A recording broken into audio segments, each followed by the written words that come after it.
Hello everyone, आज है 6 जून और आज इस वीडियो में हम बात करेंगे इरकॉन इंटरनेशनल के बारे में। 39 रुपीज का शेयर है। गिरावट आज भी देखने को मिली है। सरकारी कंपनी है और भाई साहब रेलवे के सेक्टर से जुड़ी हुई कंपनी है। साथ ही साथ ये वो कंपनी है जो हैवी डिविडेंड प्रोवाइड करवाती है।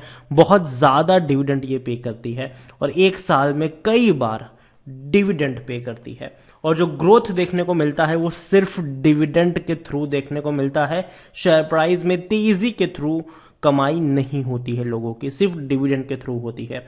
वीडियो में डिस्कस करेंगे कि जिस प्राइस पे अभी ट्रेड कर रहा है वो खरीदारी के लिए अट्रैक्टिव है कि नहीं। वीडियो को शुरू करूं उससे पहले अगर आपने अभी तक चैनल को सब्सक्राइब नहीं किया है तो प्लीज अभी इसे सब्सक्राइब कर लीजिए, क्योंकि आगे भी बहुत सारे वीडियोस हैं जो आपको काफी ज्यादा हेल्प करेंगे। तो इरकॉन इंटरनेशनल 39 रुपीज पर आ चुका है और गिरावट बहुत बड़ी आई है पिछले कुछ दिनों में। अगर हम देखें तो एक महीने में 1.5% की गिरावट है। 38 पे गया था, तेजी दिखाई, वापस 38 पे गया, वापस तेजी दिखाई, वापस वहीं पे जा रहा है। लेकिन एक साल में अगर हम देखें तो 18% की गिरावट है। आप देखो तो शेयर कहां पे था, 48 के करीब था, टूटकर वापस आया 40 के करीब, फिर पहुंचा 50 से ऊपर, फिर टूट के बिखरा 40 के करीब, 40 से भी नीचे 39 पे तेजी आई, अब दोबारा वहीं पर आ चुका है। इवन अगर आप 5 साल का ग्राफ देखो तो कोविड के वक्त इसने जो लो बनाया था वो 35 रुपए का लो था। कोविड जब भैया हालत इतने ज्यादा खराब थे, ऐसी सिचुएशन में भी जो इसने लो बनाया था वो सिर्फ 35 रुपए का था और अभी उसी के आसपास ट्रेड कर रहा है। तो पहली चीज तो ये कि शेयर अभी जिस लेवल पर ट्रेड कर रहा है वहां पर एक अच्छा सपोर्ट तो है। खास करके अगर एक इनिशियल सपोर्ट पहले देखे तो 40 रुपए का हुआ करता था, अभी 37 रुपीज का एक सपोर्ट नजर आता है। और देखो 35 से नीचे तो नहीं जाने वाला है ये, ठीक है। कि अगर कोविड के वक्त में नहीं गया है तो अभी के वक्त में जाना मुश्किल है। और सरकारी कंपनी है और काफी बेहतरीन कंपनी जरूर है। डिविडेंड के मामले में काफी लोगों को हैरान किया है कि भैया इतना ज्यादा डिविडेंड कैसे पे कर रहा है ये। स्मॉल कैप शेयर है, 3,700 करोड़ के आसपास का इसका मार्केट कैप है। वॉल्यूम्स इसका बहुत कम है, मुश्किल से 5 लाख का वॉल्यूम है, काफी कम वॉल्यूम है इसका।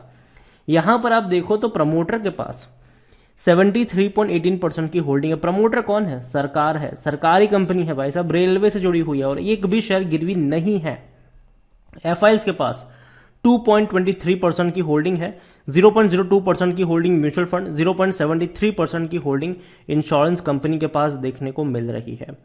यहां पर अगर हम देखें तो कंपनी में इरकॉन में अगर आप देखो तो इरकॉन को लेकर according to money control user बेचने की सलाह कोई नहीं दे रहा है, मैं भी नहीं दूंगा, बल्कि मैं कहूंगा कि भैया खरीदारी के मौके हैं यहां पर अगर आप देखोगे कंपनी के रेवेन्यू आप देखो तो जो रेवेन्यू फाइनेंशियल ईयर 2021 में 5,340 करोड़ के थे, अब वो 7,380 करोड़ पर आ चुके हैं। मतलब बहुत बड़ा जंप आया है रेवेन्यू में। प्रॉफिट की अगर हम बात करें तो प्रॉफिट भी जो पहले 375 करोड़ का था, आज 532 करोड़ का मुनाफा हुआ है कंपनी को। अच्छा प्रॉफिट है, शानदार प्रॉफिट है। पिछले क्वार्टर में, लास्ट क्वार्टर में देखे तो 240 करोड़ का मुनाफा भी इसने कमाया है। तो देखो तेजी तो है, अच्छी खासी तेजी है। और जो खास मुद्दा है आज का कि भैया डिविडेंड कैसा पे कर रहा है ये।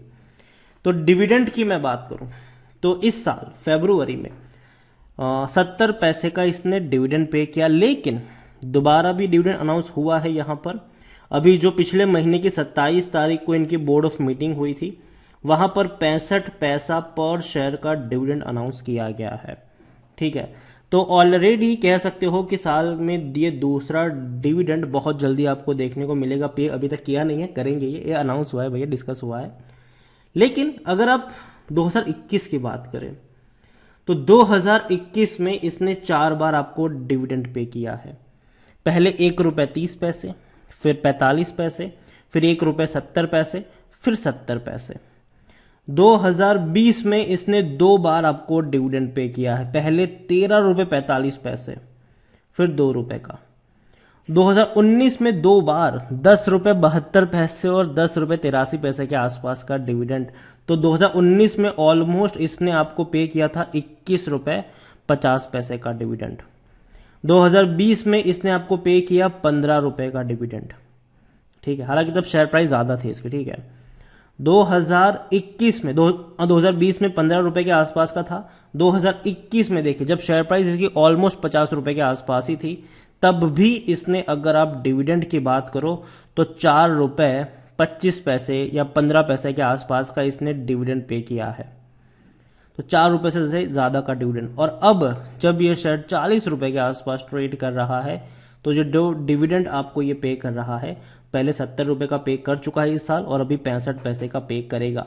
देखो इरकॉन को लेकर एक चीज मैंने हमेशा कही कि अगर 40 रुपए के नीचे मिल रहा है खरीदारी के मौके हैं, और 40 रुपए से नीचे ये कई बार गया हुआ है, ठीक है, कई बार गया है। मैं इसको 45 रुपए से ऊपर कभी नहीं खरीदूंगा, इवन मैं इसको 40 रुपए से ऊपर भी नहीं खरीदूंगा, लेकिन 40 रुपए से नीचे अगर मिल रहा होगा तो डेफिनेटली मैं लॉन्ग टर्म का सोचूंगा, ठीक है। लॉन्ग टर्म का मतलब मैं ये नहीं सोचूंगा कि अच्छा मैंने आज खरीदा है, एक साल में मैं इसको बेच दूंगा, नहीं। मैं यहाँ पर लॉन्ग टर्म के लिए बना रहूंगा, क्योंकि मुझे पता है कि शेयर में कोई ग्रोथ नहीं आने वाला है। शेयर हो सकता है कि अगले साल तक ये आपको मुश्किल से 3-4 रुपए की तेजी दिखा दे, 5-6 रुपए की तेजी दिखा दे, मार्केट अच्छा रहा तो।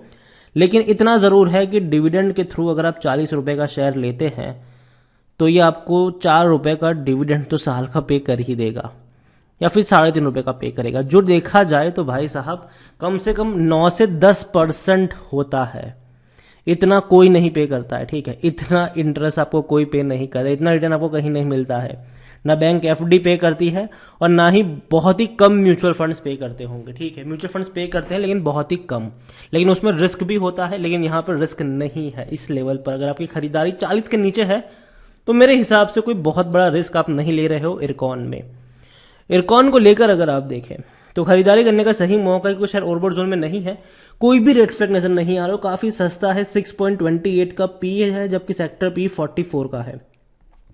और 100% एनालिस्ट यहां पर खरीदारी करने की सलाह आपको देते हुए नजर भी आ रहे हैं।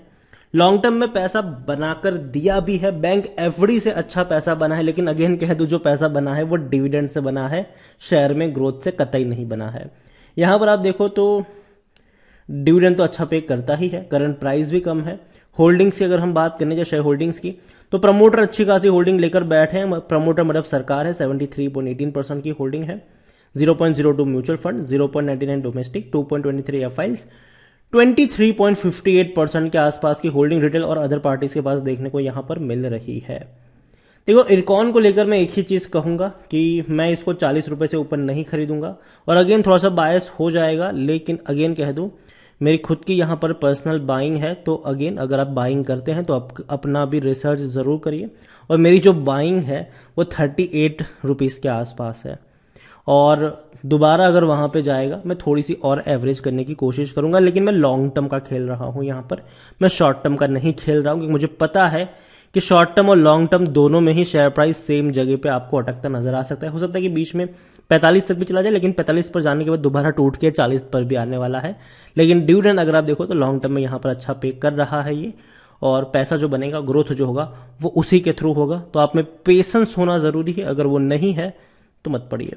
वीडियो को यहीं पे एंड करूंगा, पसंद आया हो तो लाइक करें, शेयर करें, चैनल पर अगर पहली बार आए हैं तो प्लीज सब्सक्राइब करें।